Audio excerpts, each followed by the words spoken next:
Alright, let's look at the homework 2.4, problem number 3. Use the 4-step process to find f prime of x and also f prime of 1, f prime of 2, and f prime of 3. Alright, so let's do that. Alright, so first step is to find f of x plus h. Alright, so that's going to be, alright, so you have every time you see x, we're going to put x plus h. So it's just going to be that. So 2 plus 3 square root of x plus h. Right, so let's type it in. Right, so this is actually, we just have to go through all of them. Alright, so that's the first step. And the next step would be find f of x plus h minus f of x. Right, so this is going to be f of x plus h is just a result from step 1. So I'm just going to copy that. So 2 plus 3 times square root of x plus h. Then we subtract f of x, which is 2 plus 3 square root of x. Right, so let's clean up a little bit. So you have a 2 and a 2 cancel out, minus 2. And since 3 are in common, so here's a 3 and 3, I'm going to actually factor that out. So you have 3 times and square root of x plus h minus square root of x. Alright, and third step, alright, so it's going to be f of x plus h minus f of x over h. Alright, so this is going to be 3 square root of x plus h minus square root of x all over h. Alright, then last step, number 4.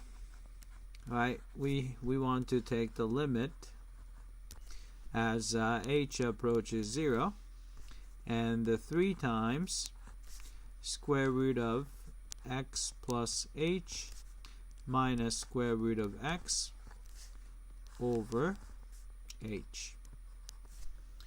Alright, so first thing I would do is I'm going to actually place 3 in front. Right, so maybe I'll write that. So 3 here and do that. Alright, then in order to evaluate it, you can see that if you plug in 0, denominator goes to 0. Alright, numerator also goes to square root of x minus square root of x. The numerator also goes to 0. So we have to do something. Alright, so this was the trick. You're going to multiply top and bottom by almost the same thing except for the sign. So I'm going to put the square root of x plus h plus square root of x. And we do the same thing here. Alright, so let's do that. So once you multiply it out, you're going to get this. Right? Don't forget that you still have 3 in front. And then you have a limit as h approaches 0. Right, so this is a minus b times a plus b. Then you can write it as a squared minus b squared. So a is this guy squared, which is going to be x plus h. So square root is gone. Minus, right, b squared. So it's going to be just x. Right, over, right, so we have h, and we still have square root of x plus h plus square root of x. Right? So we can cancel x minus x, cancel out. And there's a h here on the bottom and the h on top, so you get 1. Right? Then we can take the limit.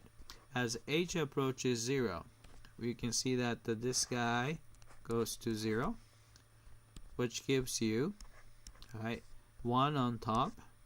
Actually, I have to be a little bit careful because you can see that there's a 3 there, so it's a 3 times 1. I'm going to put 3 on top.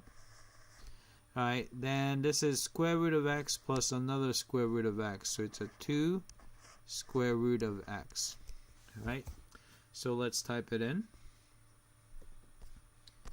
Alright, so you're going to have 3 over 2 times square root of x. Alright, so let's check. Alright, we got the derivative correctly. And we want to find f prime of 1. So all you have to do is plug in 1 for x.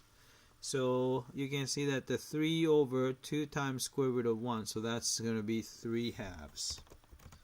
Alright, so let's check the answer. So we got that. Alright, f prime of 2. So we just have to put that. It's a 3 over 2 times square root of 2. Right, so let's check the answer. Right, we got that. And next one is f prime of 3. So you're going to have 3 over 2 times square root of 3. And then check the answer. Right, we got that. Alright, that's it. I hope that this was clear.